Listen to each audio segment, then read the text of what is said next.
Oke, masuk ke subbab yang pertama, yaitu teori kepemimpinan dalam pencapaian indikator prestasi. Yang pertama ada definisi. Kepemimpinan adalah perilaku individu yang berupaya untuk memengaruhi dan membujuk aktivitas suatu kelompok untuk bekerja secara sadar melalui proses komunikasi ke arah pencapaian satu atau beberapa tujuan tertentu. Yang selanjutnya ada jenis-jenis kepemimpinan terkait indikator prestasi organisasi publik. Hal ini berkaitan dengan bagaimana kepemimpinan dalam organisasi tersebut dilakukan, termasuk indikator prestasi yang digunakan oleh organisasi tersebut. Beberapa gaya kepemimpinan yang dapat digunakan dalam pencapaian indikator prestasi organisasi publik. Yang pertama, ada kepemimpinan transaksional. Kepemimpinan yang memotivasi bawahan atau pengikut dengan keinginan pribadinya. Dengan kepemimpinan transaksional, indikator prestasi dapat diupayakan pencapaiannya dengan memotivasi para pekerja agar dapat bekerja sesuai target yang ditetapkan sebelumnya. Yang kedua, yaitu kepemimpinan transformasional. Pemimpinan bekerja melalui orang lain dengan mentransformasikan sumber daya organisasi dalam rangka mencapai target yang telah ditetapkan. Yang ketiga, ada kepemimpinan otokratis atau otoriter. Pemimpinan ini adalah bentuk ekstrim dari kepemimpinan transaksional yang mana pemimpin memiliki kekuatan penuh atas anggota-anggotanya. Yang keempat, ada kepemimpinan birokratif, yaitu kepemimpinan yang bekerja sesuai panduan, mengikuti seluruh aturan secara ketat, dan memastikan bahwa semua prosedur yang terkait diikuti secara tepat. Yang kelima, ada kepemimpinan karismatik.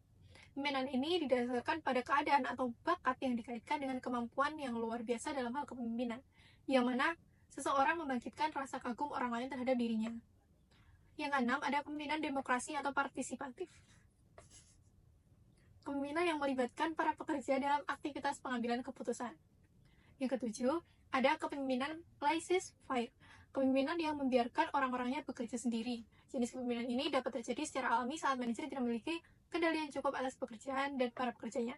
Misalnya, kepemimpinan yang berorientasi tugas. Ini hanya fokus pada upaya untuk melaksanakan pekerjaan dan dapat bersifat autokratis. Yang selanjutnya ada kepemimpinan people-oriented or relation-oriented. Kepemimpinan ini berfokus pada pengorganisasian, pemberian dukungan, dan pengembangan para pekerja. Yang terakhir yaitu ada kepemimpinan yang melayani. Kepemimpinan yang melayani adalah bentuk kepemimpinan yang demokratis karena seluruh tim cenderung terlibat dalam pengambilan keputusan. Yang selanjutnya yaitu ada fungsi kepemimpinan dalam organisasi publik. Menurut Nawawi, fungsi kepemimpinan berkaitan langsung dengan situasi sosial dalam kehidupan setiap kelompok. Pemimpin harus berusaha menjadi bagian di dalam situasi sosial kelompok atau organisasinya demi tercapainya indikator prestasi yang telah ditetapkan sebelumnya. Fungsi kepemimpinan dapat dibedakan menjadi 5 fungsi pokok kepemimpinan. Yang pertama ada fungsi instruktif. Pemimpin berfungsi sebagai komunikator agar keputusan dapat dilaksanakan secara efektif. Yang kedua ada fungsi konsultatif. Pemimpin dapat menggunakan fungsi konsultatif dengan komunikasi dua arah. Yang ketiga ada fungsi partisipatif. Pemimpin mengaktifkan peran dari orang-orang yang dipimpinnya, terutama dalam aktivitas pengambilan keputusan dan pelaksanaan. Yang keempat ada fungsi delegasi. Pemimpin memberikan pelimpahan wewenang untuk membuat atau menetapkan keputusan. Dan yang terakhir ada fungsi pengendalian, yaitu pemimpinan yang efektif mampu mengatur aktivitas anggotanya secara terarah dan koordinasi yang efektif. Yang selanjutnya yaitu ada tugas dan peranan kepemimpinan dalam penyusunan, penentuan, dan realisasi indikator prestasi. Peranan pemimpin dalam organisasi seperti yang pertama ada perwakilan organisasi, kemudian mengintegrasikan dan menyatukan tujuan pribadi dengan tujuan organisasi demi tercapainya indikator prestasi organisasi. Kemudian ada mengumpulkan dukungan, dan yang terakhir ada sebagai teman, filsuf, dan panduan para pekerjanya. Sistem kepemimpinan dalam pencapaian indikator prestasi. Terdapat 4 sistem kepemimpinan dalam pencapaian indikator prestasi organisasi yang dapat diterapkan. Yang pertama yaitu kepemimpinan autokratis. Pemimpin bersifat otoriter, menempatkan diri sebagai pusat kekuasaan, sangat menekankan efisiensi dan efektivitas kerja, namun kurang melibatkan bawahan dalam proses pengambilan keputusan. Lalu berikutnya ada yang kedua yaitu militeristis. Pemimpin memiliki kendali penuh, membuat penilaian dan keputusan tanpa banyak masukan, memberikan sedikit ruang, fleksibilitas atau kreativitas bagi bawahan, serta menekankan kepatuhan dan disiplin. Yang ketiga yaitu paternalitis. Paternalitis artinya memiliki kesan kebabakan. Sedangkan paternalisme adalah sistem kepemimpinan yang menunjukkan hubungan kerja antara atasan dan bawahan yang dilaksanakan seperti hubungan antara bapak dan anak. Dengan demikian, kepemimpinan paternalistik adalah pemimpin yang berperan layaknya ayah, dalam arti melindungi, mengayomi, dan menolong anggota organisasi yang dipimpinnya. Pemimpin Pemimpin merupakan tempat bertanya dan menjadi tumpuan harapan bagi pengikutnya dalam menyelesaikan masalahnya. Yang terakhir, demokratis. Pemimpin demokratis ini bersifat kooperatif, melibatkan karyawan dalam pengambilan keputusan, mendelegasikan wewenang, mendorong partisipasi dan umpan balik, sehingga bawahan memiliki normal tinggi, dapat mengarahkan diri sendiri dan berfokus pada mutu kerja.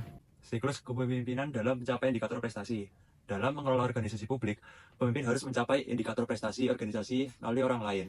Untuk dapat melakukannya, pemimpin harus melakukan banyak kegiatan seperti membimbing, menginspirasi, dan memimpin orang-orang yang bekerja untuknya agar dapat mencapai indikator prestasi organisasi. Pemimpin harus mengeluarkan instruksi kepada bawahannya, menjelaskan dan menggambarkan pekerjaan dan kegiatan yang terkait, memberitahu bawahannya apa yang harus dilakukan dan bagaimana melakukannya. Proses pengarahan ini dilakukan untuk mencapai tujuan maupun indikator prestasi organisasi, yakni dengan yang pertama, mengidentifikasi tujuan. Pemimpin harus mencari tahu tujuan spesifik dari organisasi serta apakah target harian, mingguan, atau bulanan yang harus dicapai oleh tim. Tuliskan segalanya dan buat menjadi daftar checklist. Lalu yang kedua, ada mengenali tim atau kelompok. Pemimpin harus mengetahui kekuatan dan kelemahan masing-masing anggota tim. Pengetahuan ini akan berguna untuk meningkatkan kinerja organisasi dalam memenuhi indikator prestasi organisasi. Lalu yang ketiga, ada mencocokkan tugas dengan staf. Dengan pengetahuan tentang kelemahan dan kelebihan anggota, pemimpin harus berusaha memberikan tugas kepada orang yang tepat. Lalu yang keempat, ada pengadaan pertemuan dengan anggota tim. Pemimpin disarankan untuk melakukan pertemuan dengan setiap anggota tim secara rutin. Ini bertujuan untuk satu, memberi umpan balik terkait kinerja pekerjaan. Lalu yang kedua, ada menjelaskan tujuan atau target untuk tugas selanjutnya. Lalu yang kelima, menampakkan diri. Pemimpin harus membuat anggotanya merasakan kehadiran pemimpinnya itu sendiri. Bahkan jika pemimpin memiliki beberapa tim kerja, dalam hal ini, pemimpin harus mengatur waktu untuk mengunjungi seluruh timnya. Lalu yang keenam, mendokumentasikan aktivitas tim. Pemimpin juga harus meninjau kinerja pribadi dan fokus pada kinerja tim.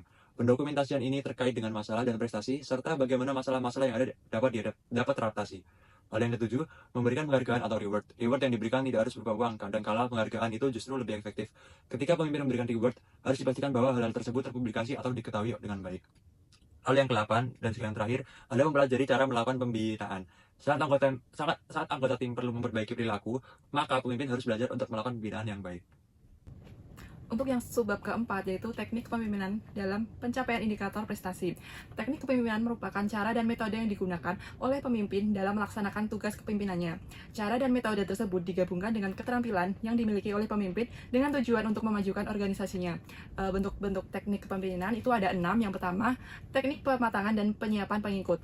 Pemimpin dalam organisasi harus mematangkan dan menyiapkan pengikut agar mereka bisa memahami dan mengikuti arah tujuan organisasi. Hal ini bisa dilakukan melalui 2 teknik, yaitu teknik penerangan dan teknik propaganda. Teknik penerangan mengutamakan kejelasan dan kebenaran informasi. Pemimpin harus menggunakan bahasa yang mudah dimengerti, menyajikan fakta yang objektif, logis, aktual, dan disampaikan secara menarik agar bawahan memahami maksudnya. Untuk yang kedua, yaitu teknik propaganda, yaitu lebih menekankan bujukan, bisa menggunakan informasi yang benar maupun tidak benar dengan tujuan menarik perhatian atau menakut-nakuti agar orang mengikuti kehendak pemimpin. Untuk teknik yang kedua, yaitu teknik hubungan manusia atau human relation. Teknik human relation adalah proses memotivasi bawahan agar mau bergerak sesuai arahan yang diinginkan. Setiap individu yang bergabung dalam organisasi, baik formal maupun non-formal, memiliki motivasi yang dipengaruhi oleh kebutuhan hidupnya, baik material maupun psikologis. Untuk selanjutnya, teknik ketiga, yaitu teknik menjadi teladan. Teknik menjadi teladan adalah cara pemimpin mempengaruhi dan menggerakkan bawahan dengan menjadikan dirinya sebagai panutan. Pemimpin harus memberi contoh melalui sikap positif dan menghindari hal negatif. Keteladanan ini membutuhkan pengendalian diri, disiplin yang kuat, serta konsistensi dalam menjalankan kewajiban dan menghindari pelanggaran, sehingga bawahan terdorong untuk mengikuti sikap dan tindakan pemimpin. Untuk yang keempat, yaitu teknik persuasif dan pemberian perintah. Untuk mempengaruhi dan menggerakkan bawahan, pemimpin perlu menggunakan upaya persuasif dan pemberian pemerintah. Untuk upaya persuasif itu dilakukan dengan cara halus, tanpa paksaan, untuk mempengaruhi sikap bawahan agar bertindak sesuai keinginan pemimpin, namun tetap sejalan dengan keinginan mereka sendiri. Untuk yang kedua, itu pemberian pemerintah, berarti menyusun bahwa melakukan sesuatu dilakukan oleh kekuasaan atau wewenang dan kekuatan atau kemampuan memaksa. Ketaatan terhadap perintah biasanya muncul karena wibawanya pemimpin yang didasarkan pada kelebihan yang dimilikinya, dan perintah ini menegaskan hubungan atasan dengan bawahan. Untuk teknik yang kelima, yaitu teknik penggunaan sistem komunikasi yang cocok. Dalam proses mengarahkan, membimbing, dan mempengaruhi bawahan, pemimpin tidak bisa lepas dari komunikasi. Pemimpin harus menguasai teknik komunikasi yang baik agar pesan tersampaikan dan diterima dengan jelas oleh bawahan, dan begitu juga sebaliknya. Selanjutnya, teknik yang keenam yaitu penyediaan fasilitas. Untuk meningkatkan kemampuan pegawai dalam melaksanakan tugas, pemimpin harus memenuhi kebutuhan fasilitas kerja. Fasilitas tersebut meliputi yang pertama ada kesempatan mengikuti pendidikan dan pelatihan, ada penyediaan alat kerja yang dibutuhkan, tempat kerja yang memadai, ada waktu yang cukup untuk menyelesaikan pekerjaan, dan yang terakhir, dana yang mendukung pelaksanaan tugas. Teman-teman, materi selanjutnya adalah contoh kepemimpinan dalam penyusunan, penentuan, dan realisasi indikator prestasi. Nah, salah satu contoh nyata kepemimpinan di masa krisis adalah Abraham Lincoln, adalah Presiden ke-16 Amerika Serikat yang memimpin negaranya melewati perang saudara, menjaga persatuan, dan menghapus perbudakan. Nah, sejarawan dari Kearns Goodwin menyebut Lincoln sebagai pemimpin besar karena kemampuannya menghadapi kesulitan dan frustasi, serta memiliki 10 kualitas penting yang masih relevan hingga saat ini. Nah, yang pertama, Lincoln mampu mendengarkan berbagai sudut pandang dan menciptakan ruang aman bagi perbedaan pendapat di kabinetnya. Namun, ia tetap tegas dan mengambil keputusan akhirnya. Kemudian yang kedua, ia belajar dari kesalahan dan mendorong budaya belajar dalam pemerintahannya. Ketiga, ia bersedia berbagi penghargaan atas keberhasilan. Dan keempat, bertanggung jawab penuh saat terjadi kegagalan. Kemudian yang kelima, ia menyadari kelemahannya, seperti kecenderungannya terlalu memberi banyak kesempatan, namun ia mampu mengatasi kelemahan tersebut, contohnya saat memberhentikan Jenderal McClellan karena tidak mengikuti arahannya. Kemudian yang keenam, Lincoln bisa mengontrol emosinya, salah satunya dengan menulis surat yang tidak dia kirim saat marah. Lalu, ia menindaklanjuti dengan sikap yang baik. Kemudian yang ketujuh, ia menjaga keseimbangan dengan humor dan waktu santai, seperti menonton teater dan berkumpul dengan teman untuk meredakan stres. Kemudian yang ke-8, Lincoln turun langsung ke lapangan, mengunjungi medan perang dan rumah sakit, serta berbicara langsung dengan warga demi memahami opini publik. Ke-9, ia teguh pada tujuan, seperti saat menolak berkompromi soal perbudakan meskipun mendapat tekanan politik. Kemudian faktor ke-10, ia punya kemampuan komunikasi yang kuat, menyampaikan visi dan nilai-nilai bangsa dengan cara yang sederhana, kuat, dan menyentuh. Nah, sebagai perbandingan, ada Presiden Mahmud Ahmadinejad, yaitu Presiden Iran dari tahun 2005 hingga tahun 2013, juga menunjukkan bentuk kepemimpinan yang kuat di tengah tantangan yang besar. Ia dikenal sebagai salah satu presiden paling sederhana di dunia, hidup tanpa kemewahan, dan sangat dekat dengan rakyat. Nah, dalam kepemimpinannya, Ahmadinejad menunjukkan keberanian politik yang tinggi dan keteguhan dalam memperjuangkan kedaulatan nasional, serta kemandirian Iran, khususnya dalam isu energi nuklir dan tekanan internasional. Ia juga dianggap konsisten membela kepentingan rakyat kecil dan tidak segan menghadapi negara-negara besar demi mempertahankan posisi Iran secara global. Nah, kedua tokoh ini menunjukkan bahwa kepemimpinan dalam masa krisis tidak hanya menuntut keberanian dan ketegasan, tetapi juga integritas, kepekaan terhadap rakyat, serta visi yang kuat dalam menghadapi tekanan dan perubahan yang besar.